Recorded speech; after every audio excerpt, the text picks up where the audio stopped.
Salí de la habitación sin decir una palabra. Al día siguiente, tenía 118 llamadas perdidas cuando se dieron cuenta de la venganza que había preparado. Hola a todos. Gracias por estar aquí conmigo hoy. Por favor, poneos cómodos. Voy a contaros una historia. Es mi historia, y no es fácil de contar. Así que aprecio que me prestéis vuestro tiempo y vuestros oídos. Antes de empezar mi relato, me encantaría saber desde qué ciudad me estáis viendo. Por favor, no dudéis en compartirlo en los comentarios. Ahora, permitidme que os adentre en esta historia. Sabéis, durante mucho tiempo pensé que lo tenía todo. De verdad que sí. Una vida que no era ostentosa, no como las que se ven en las películas, pero era sólida. Era real. Era el tipo de vida que construyes pieza a pieza, día a día, hasta que miras a tu alrededor y piensas, esto está bien. Tenía un marido, Ricardo, con quien había estado durante 30 años. 30 años. Nos conocimos en la universidad, dos jóvenes con más sueños que sentido común, y construimos una vida juntos desde cero. Desde un diminuto y frío piso con muebles desparejados hasta un cómodo chalet en una urbanización en las afueras, con un hijo, Leo, que era la luz absoluta e indiscutible de mi mundo. Yo era esa esposa, esa madre, la que recordaba cada cumpleaños, cada reunión de padres y profesores, cada cita con el médico. Yo era la guardiana del ritmo de nuestra familia. Sabía que a Ricardo le gustaba su café con leche con exactamente un azucarillo y medio, que no podía dormir sin su almohada favorita y desgastada. Yo era la que me aseguraba de que sus camisas preferidas estuvieran siempre limpias y planchadas para sus viajes de negocios, la que podía preparar de memoria los macarrones con queso favoritos de Leo, esos con el pan rallado gratinado por encima, tal como a él le gustaban. Mi vida era un tapiz tejido con estos pequeños actos cotidianos de amor, y yo lo atesoraba. Era mi propósito. Creía sinceramente que esta base de confianza e historia compartida era inquebrantable, que el amor, nuestro amor, era suficiente para protegerme, para proteger mi dignidad. Estaba equivocada. Mi nombre es Elena, y esta es la historia de cómo mi mundo entero se construyó sobre una mentira. Es una historia de traición. Una traición tan profunda y personal que me obligó a convertirme en alguien que nunca imaginé que podría ser. Todo empezó de forma muy silenciosa, como suelen hacer estas cosas. No con una explosión, sino con un susurro. Un pequeño susurro de extrañeza en una vida que siempre me había parecido tan correcta. Era un martes por la tarde a principios de primavera. Recuerdo que el sol entraba a raudales por la ventana de la cocina, atrapando las motas de polvo que danzaban en el aire. El leve olor a hierba recién cortada llegaba desde el jardín del vecino. Era un día perfectamente ordinario. Estaba sentada en nuestra vieja mesa de roble, la que compramos en el rastro cuando nos casamos. Su superficie estaba marcada con la historia de 30 años de deberes y cenas familiares. Estaba revisando las facturas del mes, una tarea normal y aburrida. Tenía un sistema. Las clasificaba en montones, suministros, hipoteca, tarjetas de crédito, y las pagaba una por una. Al abrir el extracto de nuestra tarjeta de crédito conjunta, mis ojos recorrieron la lista de cargos. El supermercado, la gasolinera, las nuevas botas de fútbol de Leo, y entonces, un apunte que me hizo detenerme. 250 euros. Hotel Palacio Real. Fruncí el ceño, golpeando el papel con el dedo. El Palacio Real era un hotel de lujo en el centro, del tipo que la gente usa para escapadas románticas o grandes conferencias de empresa. Nosotros no habíamos estado allí. Habría recordado una noche de 250 euros en el Palacio Real. Repasé mentalmente el último mes, visualizando el calendario en mi cabeza. No había nada, ni aniversarios, ni ocasiones especiales, solo el ritmo constante y predecible de nuestras vidas. Cuando Ricardo llegó a casa esa noche, con el olor a pan de ajo ya llenando la casa, decidí sacar el tema. No quería ser acusadora, solo quería una explicación. Esperé hasta después de la cena, después de que hubiéramos recogido los platos, y Leo se hubiera ido a su habitación a hacer los deberes. Estábamos sentados en el salón, con la televisión murmurando de fondo. «Oye, cariño», dije, doblando la colada en el sofá. «Ha aparecido una cosa rara en la factura de la tarjeta de crédito este mes». Levantó la vista de su periódico, mirándome por encima de sus gafas de leer. «Ah, ¿sí? ¿Qué es?» «Hay un cargo del Hotel Palacio Real, en el centro, de hace un par de semanas». «¿Recuerdas de qué era?» Observé su rostro con atención. No hubo un atisbo de pánico ni vacilación. Solo parpadeó. Luego, una expresión de reconocimiento apareció en su rostro. «Ah, eso. Claro. La empresa reservó un bloque de habitaciones para esa cumbre de marketing». Vinieron un montón de ejecutivos de fuera. Tuve que ir una noche a una cena de trabajo.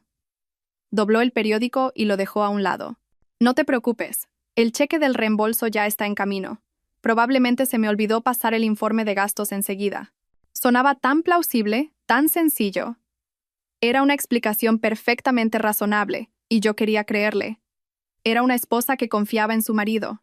Esa era la piedra angular de todo nuestro matrimonio, así que asentí. Ah, vale, tiene sentido. Volví a meter la factura en su sobre y la puse en el montón de pagadas. Pero mientras me iba a dormir esa noche, tumbada a su lado en nuestra cama, no pude quitarme la sensación de que algo no encajaba. Era solo una cosita, un detalle minúsculo, pero era un hilo. Y si tiraba de él, me aterrorizaba que todo mi mundo pudiera desmoronarse. Así que no lo hice. Me dije a mí misma que estaba siendo tonta, que 30 años de matrimonio le habían otorgado el beneficio de la duda. Pero no pude evitar la sensación de que el suelo bajo mis pies acababa de moverse, muy ligeramente. Esa pequeña semilla de la duda comenzó a crecer durante los meses siguientes, regada por pequeños y extraños momentos que simplemente no cuadraban. Mi hermana Beatriz empezó a venir más a menudo, lo que en apariencia debería haber sido algo maravilloso. Éramos hermanas, con solo 2 años de diferencia, y siempre habíamos estado muy unidas. O eso creía yo. Pero sus visitas empezaron a sentirse diferentes. Siempre aparecía entre semana, normalmente los miércoles, cuando sabía que Leo estaba en el colegio y yo en mi trabajo a media jornada en la biblioteca municipal. Un día llegué a casa antes. Mi turno terminó inesperadamente, y encontré su coche en la entrada. Cuando entré, encontré a Beatriz y a Ricardo en la cocina, apoyados en la encimera, riendo íntimamente con una botella de vino a medio vaciar. El aire estaba cargado de una especie de familiaridad cómoda que se sentía exclusiva, como una broma interna de la que yo no formaba parte. Ambos se sobresaltaron un poco cuando entré, sus sonrisas se congelaron por una fracción de segundo antes de volverse excesivamente brillantes, excesivamente acogedoras. Elena, canturreó Beatriz, corriendo a abrazarme. He pasado un momento a ver si tenías harina de sobra para el mercadillo benéfico. Ricardo y yo nos hemos puesto a hablar. Sí, añadió Ricardo, agitando el vino en su copa. Beatriz me estaba contando una historia divertidísima sobre su vecino. Te la acabas de perder. Forcé una sonrisa. El abrazo se sintió rígido y extraño. Ah, bueno, la harina está en la despensa, ya lo sabes. Pero la excusa parecía débil, endeble. Y la forma en que se miraban cuando pensaban que yo no estaba mirando, era una mirada que pasaba entre ellos que era más que de cuñado y cuñada. Luego estaban las llamadas telefónicas. Ricardo siempre había estado un poco pegado a su móvil, pero ahora era como una extensión de su mano. Estaba constantemente con él, sonriendo y enviando mensajes. Pero en el momento en que yo entraba en la habitación, bloqueaba rápidamente la pantalla y lo ponía boca abajo sobre la mesa. Cosas del trabajo, mascullaba si le preguntaba. Una vez, su teléfono vibró tarde en la noche, después de que nos hubiéramos acostado. Lo agarró de la mesita de noche tan rápido que apenas vi la pantalla iluminarse. Se levantó de la cama y se fue al baño para atender la llamada, cerrando la puerta suavemente tras de sí. Me quedé allí en la oscuridad, mirando al techo, con un nudo en el estómago. Nuestra propia madre Isabel parecía estar también en el ajo, a su manera sutil y manipuladora. Durante nuestras comidas dominicales semanales, que eran una tradición obligatoria, hacía pequeños comentarios que se sentían como pequeñas pullas dirigidas. Elena, deberías dejar que Ricardo se divierta un poco.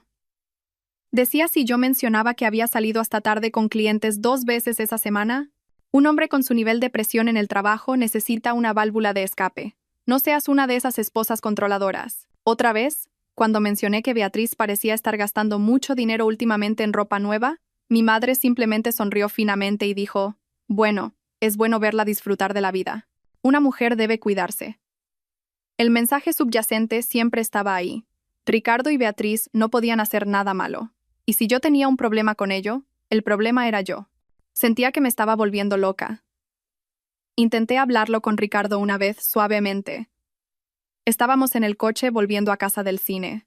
Parece que tú y Beatriz pasáis mucho tiempo juntos últimamente, dije, tratando de mantener mi voz ligera. Me lanzó una mirada de pura indignación. Es tu hermana, Elena. ¿Estás diciendo que no puedo ser amigo de mi propia cuñada? Dios mío, te estás volviendo paranoica con la edad. La conversación se cerró. Yo era la paranoica, la insegura, la controladora. Estaban tan unidos, un sólido muro de negación que me hacía cuestionar mi propia cordura. Empecé a retraerme, a observar desde la barrera, sintiéndome como una extraña en mi propia casa. Seguía haciendo los macarrones y planchando las camisas, pero la alegría se había ido. Era solo movimiento, una rutina hueca que realizaba mientras una tormenta se gestaba en mi interior. La peor parte era la soledad. Estar rodeada de tu familia, tu marido, tu hermana, tu propia madre, y sentirte absoluta y completamente sola. Es una sensación fría y desoladora. Me aferraba a la esperanza de que estaba equivocada, de que todo era un terrible malentendido. Pero en el fondo, creo que ya lo sabía. Simplemente no estaba preparada para afrontarlo. El momento en que la ilusión se hizo añicos no fue dramático. No fue una escena de una película. No hubo gritos ni portazos. Sucedió en una tranquila noche de jueves. La casa estaba en paz. Ricardo estaba viendo un partido en el estudio y yo estaba en la cocina intentando encontrar una receta para una tarta de limón y merengue que quería hacer para el fin de semana. Mi viejo libro de cocina se estaba cayendo a pedazos, así que decidí buscarla en internet. Leo estaba en el salón haciendo su trabajo de historia en mi tablet. Nuestro viejo ordenador de sobremesa había muerto finalmente unas semanas antes. Oye, cariño, le llamé. ¿Me dejas la tablet un momento? Necesito buscar una cosa. Claro, mamá, dijo. Unos minutos después, entró en la cocina y me la entregó antes de subir las escaleras. Al cogerla, vi que una aplicación de mensajería instantánea estaba abierta en la pantalla, algo que yo rara vez usaba. Y en la parte superior de la lista de conversaciones había un chat de grupo con un nombre